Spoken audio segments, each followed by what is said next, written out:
Okay, so what's probably the biggest topic that people are talking about right now in the real estate world? It's the interest rates. Yeah. That is what everyone is focusing on right now. That is what is basically the catalyst behind our new market.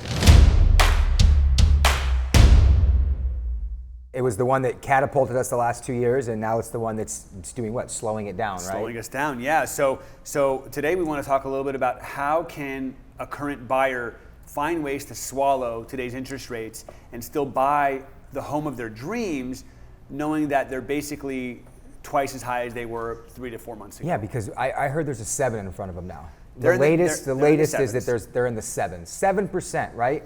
We've heard that they're in the 7s. We've heard that they may touch 8s. There's a lot of speculation out there, but the bottom line is they're higher than they've been since like 2007. Yeah.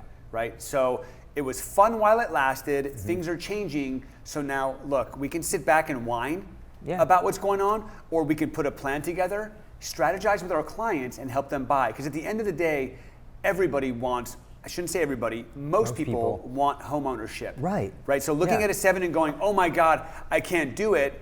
Then wait another 10 years and see what happens then, right? I mean, it's the same story for everybody. Have a pity party. People always find a reason not to buy. It's the prices are too high, the market's too competitive.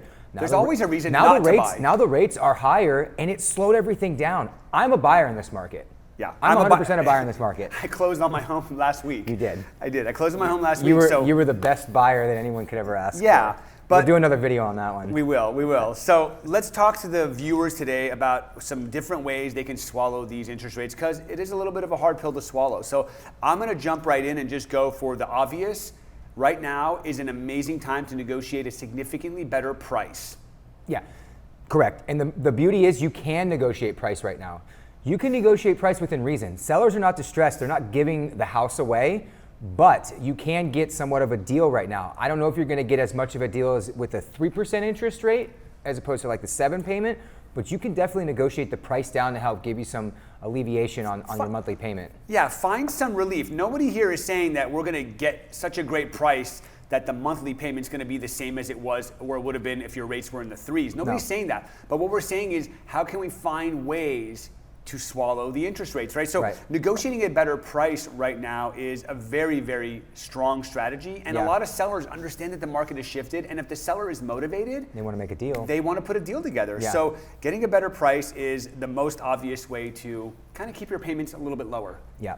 And then which brings us to number 2, which is seller concessions, which is kind of what we're seeing a lot, getting creative, having them buy down the rate for you. Absolutely. So basically, you just went through this. You could probably give a live example, but it's like, you offer an extra $10,000 on a purchase price, and then you have the seller pay to buy down your rate a little bit. There's no one size fits all, right? So like if a home is listed for $1 million, rather than coming in at like $950, maybe it's, we'll give you the $1 million, but we want, $30,000 or $40,000 in credits, or whatever that number is, to pay for some closing costs, to maybe buy down the interest rate, and take that 7 or 6.5 or 7 and bring it down to like a 6 or like a 5.75.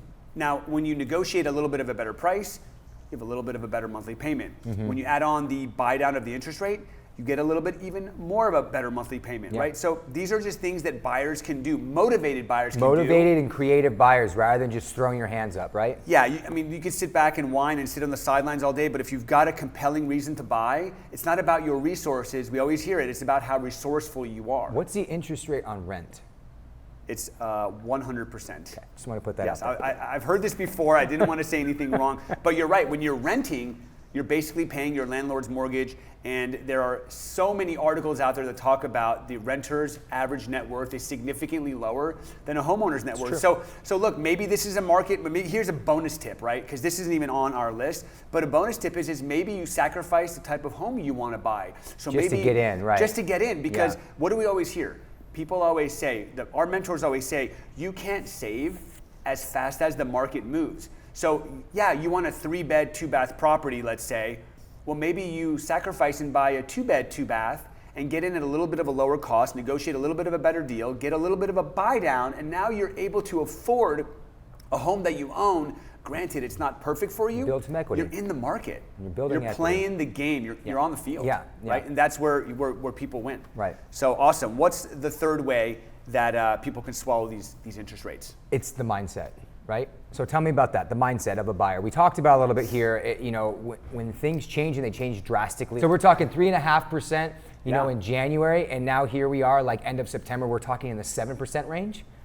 It can change and tarnish the buyer's mindset on what they're going to do, and they just don't do anything. Yeah, hindsight is 20/20. We hear that all the time. It's really easy to look back and go, "Oh, I wish I would have bought then," or "I wish I would have done that," or "I wish I would have done this." And the reality is like the mindset is so crucial. It's this moment in people's where they see what's going on and they freak out and they do nothing, and they look back and they wish they would have done something. Versus, hey, it is what it is. The rates are in the 7s, right? I desperately want to buy a property. Right. I understand that the affordability is not as good as it was, let's say 3 or 4 months ago, but that doesn't mean I don't want to buy a home. When's the best time to buy a home? When you can afford it. Yeah. So it's all about motivation and math. So rather than standing on the sidelines and saying, screw the Fed for raising the rates, screw this economy, screw this president, screw the inflation, screw all this stuff, it's like, I want to buy a home. Yeah. My motivation exists. I'm going to talk to a lender and see what the math looks like. And then I'm going to come up with different creative scenarios on how to make this math work. And I'm going to go out there and try to find a property that fits within my mathematical bucket. And if it does, go for it. Yeah. Right? But sitting back and whining about the world and not doing anything isn't helping you accomplish anything. So get your mind right and go after what you want. Thank you guys so much for watching. If you found value in this content, make sure you subscribe to our channel so you don't miss any future content. And as always, if you ever want us to talk about any other topics in the future, send those our way.